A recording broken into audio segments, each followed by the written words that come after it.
Cassar.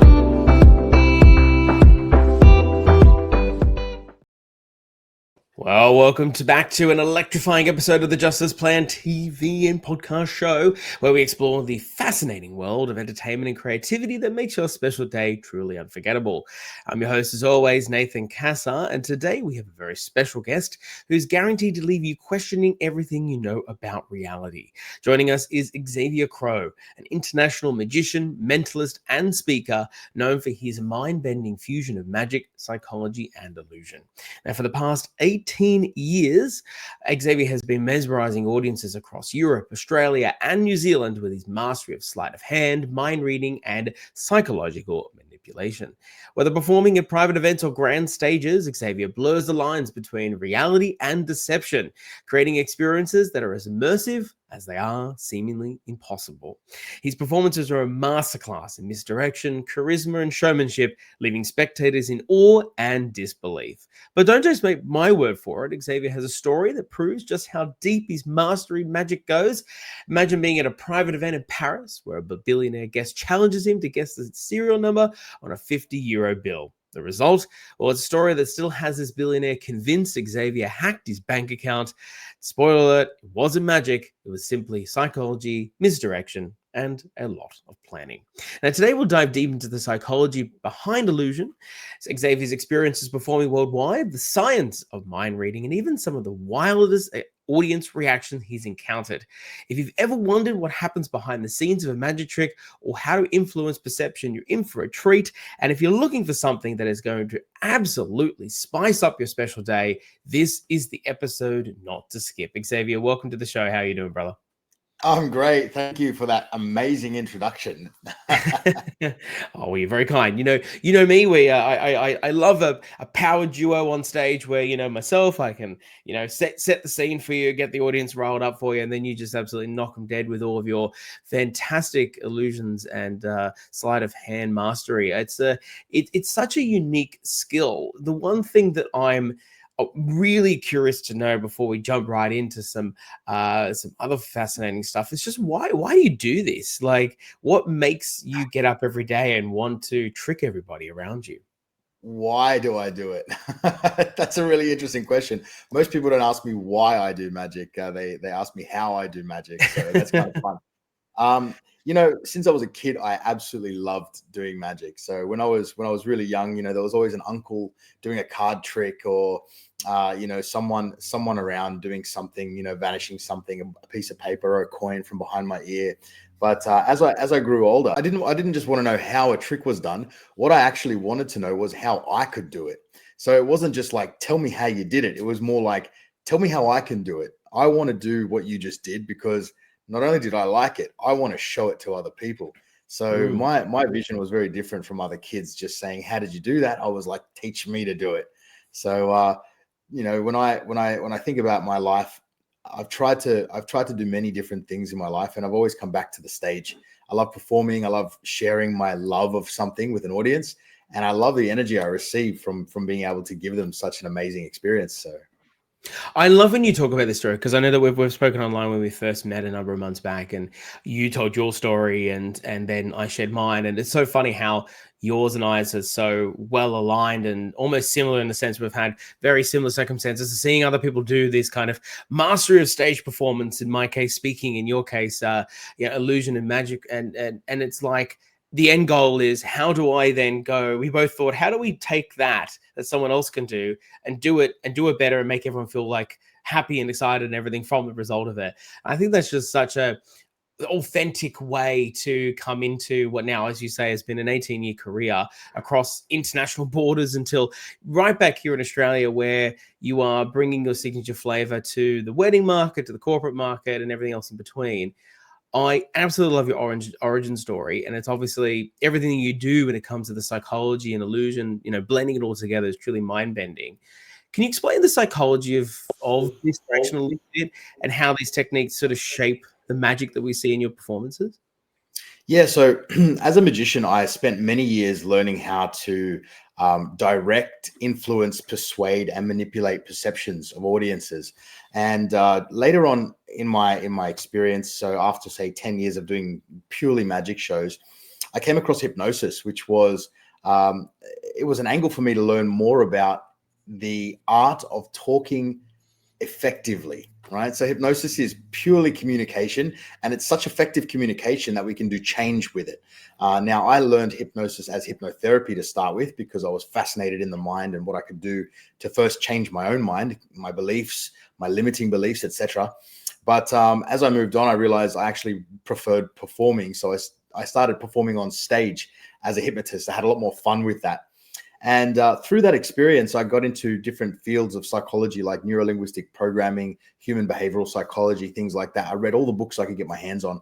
And I realized those techniques made me a better performer. It wasn't just that I could persuade and deceive and entertain my audience better. I could actually communicate really deeply to my audience, which builds the connection that I'm looking for when I'm performing. And it wasn't until the pandemic came and all my gigs kind of ended that I put together a virtual show. And instead of doing magic, because magic on a screen feels a little bit impersonal, I did a virtual mind reading show. So I put together all my mentalism effects that I'd learned over the years, plus new ones. And I put together a mind reading show to do virtually. And I got such good responses from it. I didn't need the same props. I didn't need people to be right next to me in the room. I didn't need to, to have anything physical. It was all in the head. And because of that, I actually stuck with the mentalism. And I stepped away from magic slightly. It's still magical, but I focus more on mentalism now. As you can see, I give myself the title, the mentalist now, because there's something really magical about doing things inside people's heads rather than just in front of their eyes. I couldn't agree more. Absolutely. I mean, I've seen my fair share of magicians and mentalists and hypnotists when I was working on cruise ships, and certainly, I'm definitely not in that camp of people that says, "Oh, it's all the same." Like, I know it's absolutely not. There is definitely a different side of skills, and I can appreciate that you've evolved your craft over time, which any good performer should. I'm curious as to also, in terms of that evolution of sorts, how you've adapted to different audiences, because you've performed in Europe, Australia, New Zealand. How have different, and of course, I'm sure, in front of 40 plus nationalities in your audiences, how have different cultures react to the illusions that you perform in front of them? And is there something uniquely perhaps powerful about a universal appeal of illusion in of itself? Yeah. So every audience is different. That's 100% true. And I've learned from traveling that all the cultures that you interact with, you must learn a little bit about the culture in order to communicate with them better.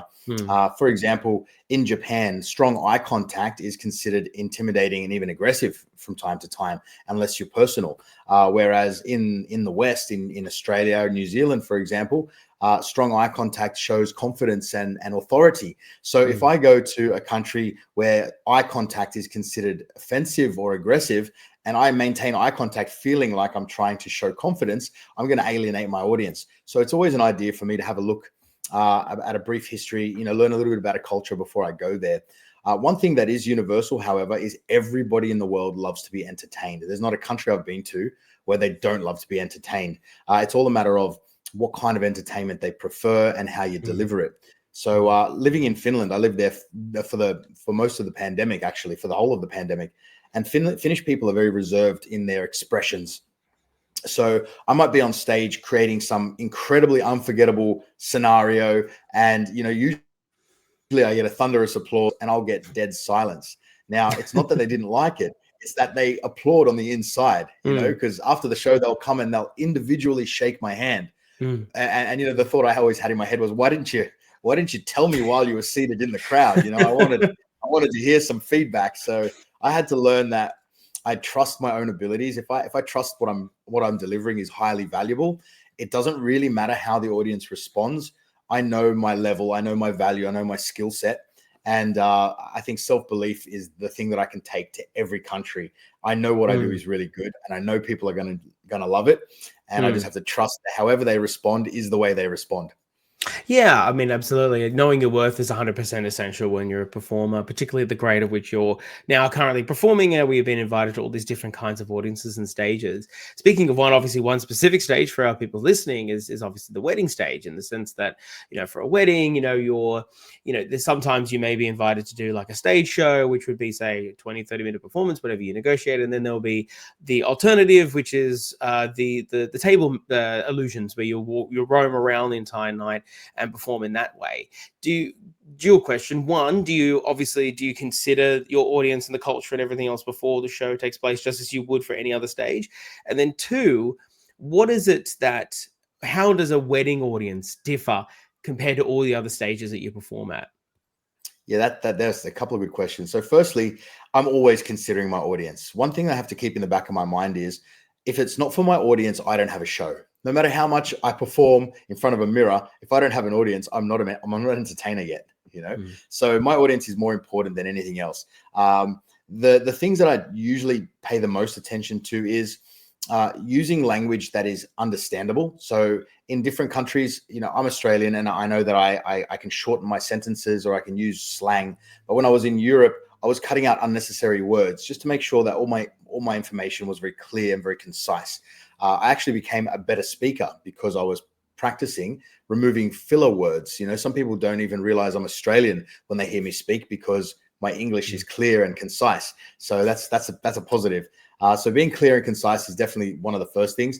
I also avoid profanity. I don't swear. I don't use cheap humor. I had a mentor when I was young, and he used to love swearing, and he considered himself a comic magician. And I realized most of the laughs that he got in his show were when he was swearing or making fun of somebody.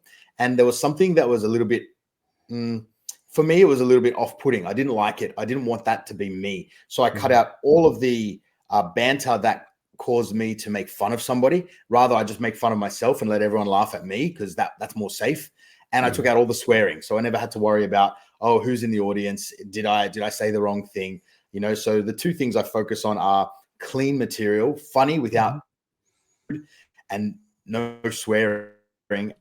And most audiences in the world really receive magic is universal, so most people can understand what's going on as long as I'm communicating clearly. No, I think it's The a second great question, you said mandate something to about have for weddings. yourself in that sense. Yeah.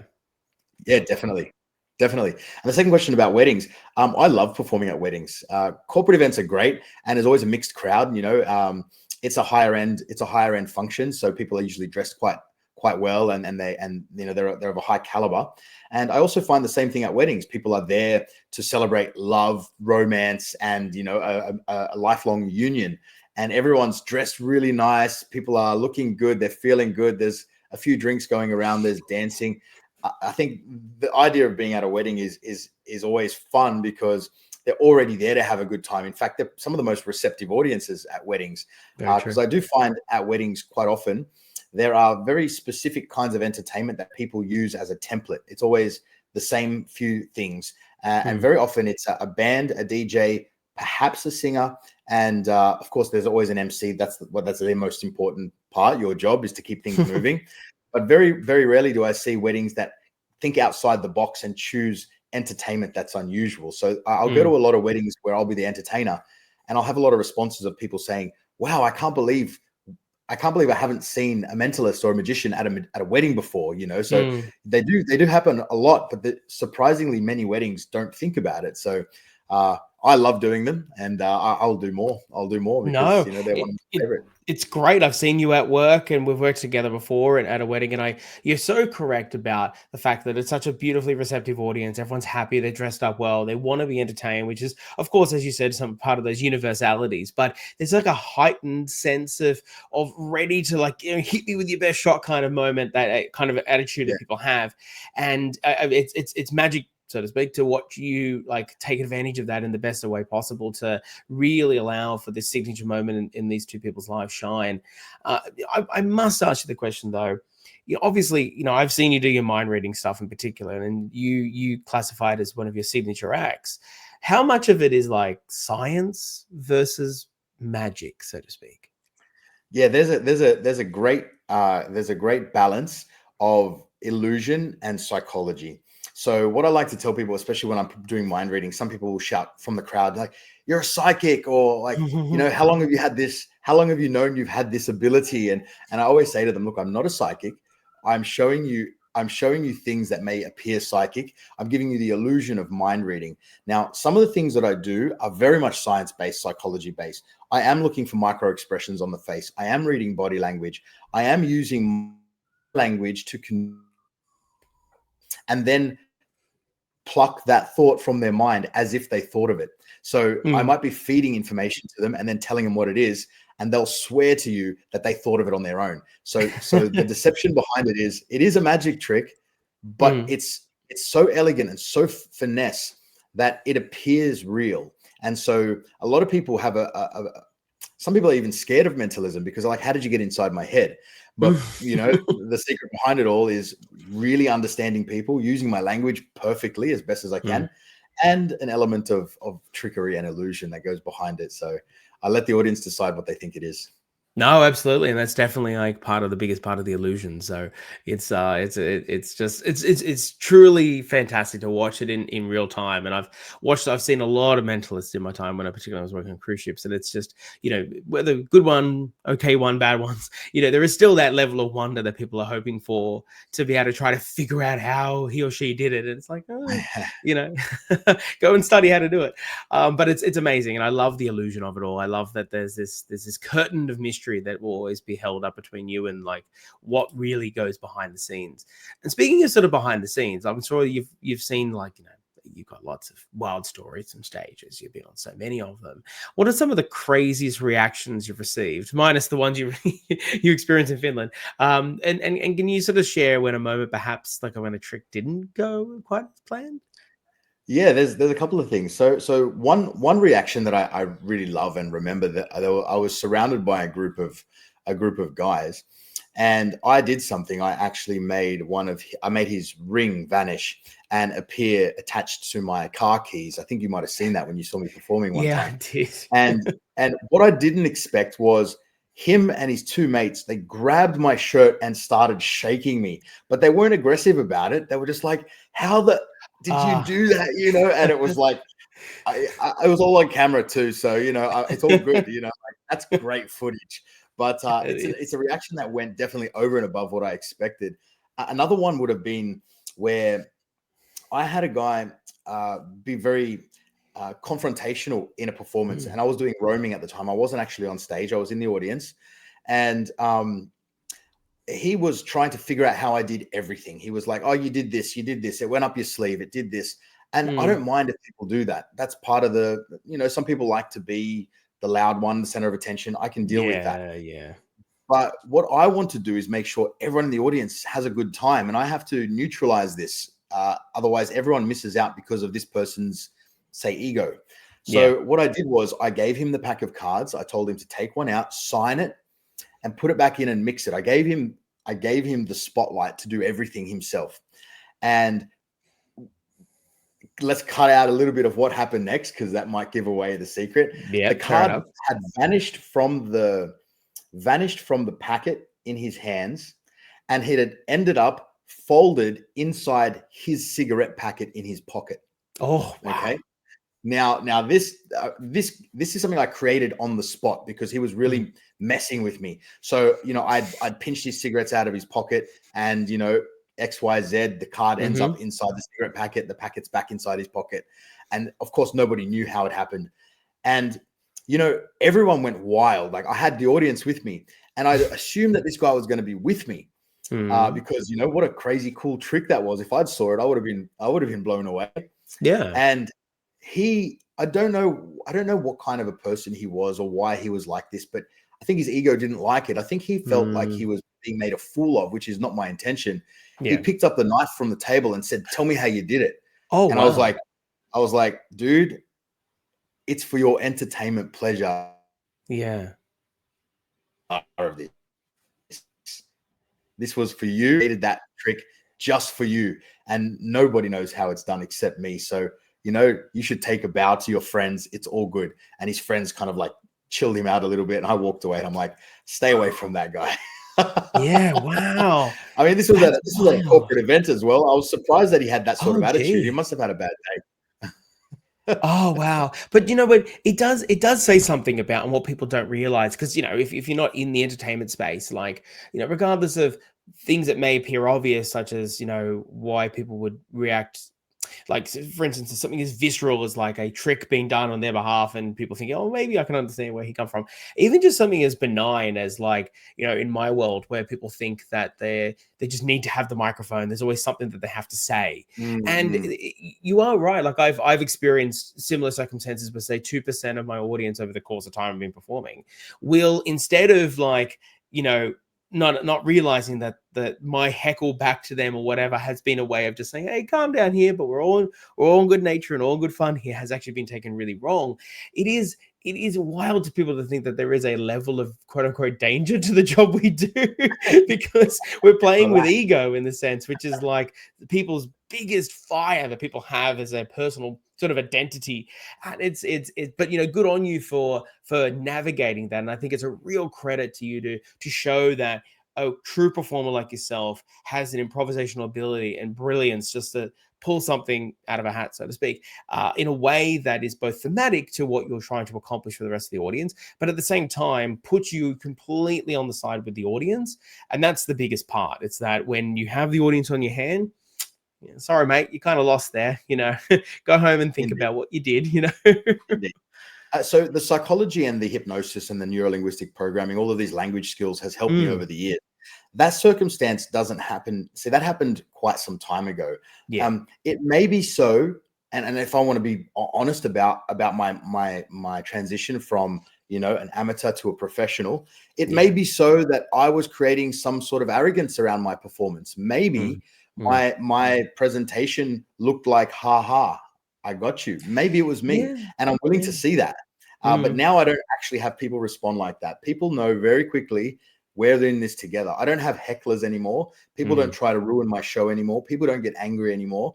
People are just like mouths open and just like, what the hell just happened? You know, like, Yeah. and I think it's a credit to what I've learned and how to handle people, because I want them to have a good time. At the end of the day, regardless of why that person reacted like that, if I have any responsibility about changing his reaction, I'll make that responsibility on myself, and I'll change my act to suit everyone if I can.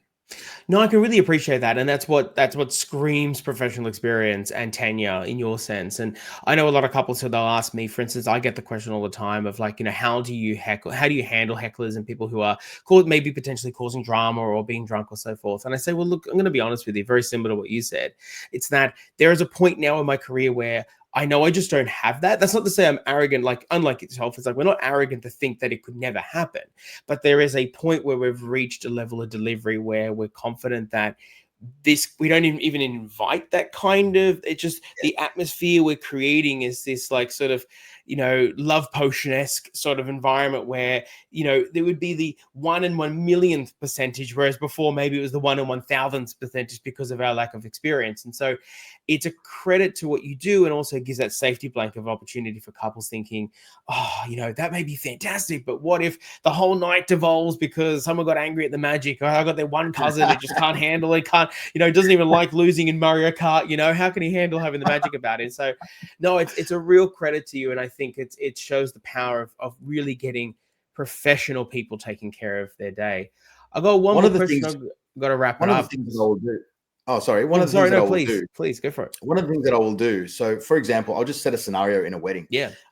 In a wedding, so usually you've got the bridal table at the head of the room, and everyone's facing them, right? So when I put on a show, a lot of the times there's no stage. The stage is for the wedding couple, and so what I'll do is I'll liaise with the wait staff or the management, and I'll get them to put a row of chairs at the edge of the dance floor with the audience behind, and I'll invite the entire wedding party to come and sit in the front row to watch the show. I'll never have the wedding party behind me. I've seen entertainers perform with the wedding party behind, which is kind of weird because it's their wedding and they're the last people to see the performance. So it's so true. I'll put them right in front, and they'll be front and center, and I'll use them in my act. You know, I might use the bride and the groom, or the groomsmen, etc., for something. Make them the stars of the show. That's part one. Part two, if there's someone in the crowd that decides they want to heckle, this is going back to what we said. Yeah. Instead of fighting that person and trying to beat him or her at their own game, I might think, you know, they said something, it interrupted my show, but everyone laughed, and I'll recognize that. And instead of trying to resist them or reject them, I'll say, actually come and join me on the stage, and I'll bring them to the front. I was Yeah. like, well, if you and I are working on this together and it's us versus the room, you're not a heckler anymore. You're my partner in crime now. Yeah. And so, sometimes the hecklers are my favorite participants. And once they get off the stage, I've made them look really good. They're now my favorite audience member, and they make sure other people shut up. Yep. You'd be surprised how we can twist it. No, you are absolutely on the money. That is masterclass stuff. So anyone wanting to become a world-class performer that's listening, that is, I can tell you as a bona fide professional fact, that was masterclass stuff. No, that is great to see. And I know that, you don't always, we never want to pull that kind of stuff out, but certainly if you can get people on your side, when you put in that position, that is just absolute gold. And it can transform a night from fantastic to absolutely incredibly stratospheric, just in the way that you were able to like bring people together. Brother, I haven't got much time left. You and I, we could talk for hours, and I know we already have in the past. So what I'd like to do is ask you a couple key questions, and then we'll have people find out how they can get in touch with you. First off, why is it that you think magic, like why is it that everyone loves magic so much? What does it boil down to?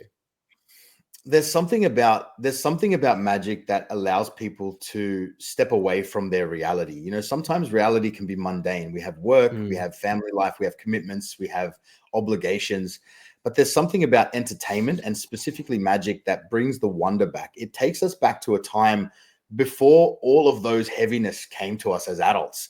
That moment between I understand everything to how the hell did that happen? This little moment, even if it's only 3 seconds, that's real. That's the magic. It's not what I did. What I did is the catalyst for this breath, this moment of not thinking about anything else. Just like I was on radio with Ben Fordham, and I read his mind. I guessed something that he was thinking of. It was a family member's name. And there was like 2.5, maybe 3 seconds of stunned silence. That is it's a radio host, by the way. I was going to say that the fact that you made Ben Fordham not say anything for 3 seconds is profound, given especially that it's a sin to go for silence for more than 2 seconds on radio. So you did a great job. Yeah, exactly. So that 2 seconds, 2.5, whatever seconds it was, in that moment, he wasn't thinking, what am I going to do? What I have to do this as he is and as important as he is, had silence in his mind. And that is the magic that I'm creating for people. Moments of wonder. I love it. Escapism is the real trick to it. I love that so much. Final question. What was the very first illusion you ever learned? The very first illusion I ever learned. I was about 5 years old. My father owned an event center, a function center, and there was always weddings there and parties and events there. And I would be always, I'd go with him sometimes as a way of him babysitting me, and I'd attend all these random functions for people. And from time to time, there'd be a magician, and my father would always feed the entertainment. And so I would go and sit at the table where I knew the entertainers were going to sit, and I'd wait for the magician, and he sat there. And he taught me something that I still do to this day. Essentially, you take a coin, you put it on the table, and he puts his hand over it, and then it disappears, right? And he does this multiple times. It goes through the table.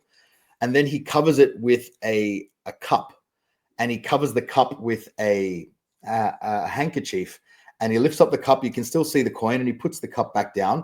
And then he told me to wave my hand over it, and then he grabbed my hand and slammed it down on the cup. And it vanished. The cup was gone, lifted the handkerchief. The coin was still there, but the cup had gone through the table. Now, that was the first illusion that I learned, and I was very, very young. It took me about 6 years before I could actually perform it as a person, but I still do it to this day, because that moment where the coin's supposed to vanish, but the entire glass vanishes, that still gets people. And I still do that at restaurants and family events and things like that. So yeah, one that I'll never forget. I love that. You're going to have to show me that one the next time we I'll catch show up, you next for time. sure. Brother, how can people find you? And also, how can people, perhaps even if they're curious about that Ben Fordham clip as well, how can they get in touch? Excellent. So what you can do is you can go to www.xaviercrow.com. My name's on the screen. It's XAVIERCROW.com. You can also find me on Instagram at xavier.crow, or on LinkedIn, which is Xavier Crow as well. So across the board, it's Xavier Crow. And if you go onto YouTube and just type in my name, you'll see a bunch of videos. One of the videos is Mentalist Stuns Ben Fordham into Silence. So you can go and check that out. That's great. It's such a good clip. I highly recommend people go and check it out. And of course, I highly, highly recommend that people book you as well to bring that level of brilliance and difference to a wedding. I love when I hear couples just say, I've never seen that before. That is something new. And that is just, I know that becomes core memories for guests. So word on you for being a proponent of lasting memories and for being a master at your craft. I will hopefully see you around the traps very shortly. And thanks so much for sharing your insights today. It was absolutely a pleasure. Thank you, Nathan. It's always a pleasure. Thank you for joining us for another episode of the Just As Planned Wedding Podcast. Please like and subscribe to let me know that you want more videos just like this one. And of course, please follow us on our socials at Just As Planned Wedding on Facebook, Instagram, and YouTube for more expert insights to help your wedding go just as planned.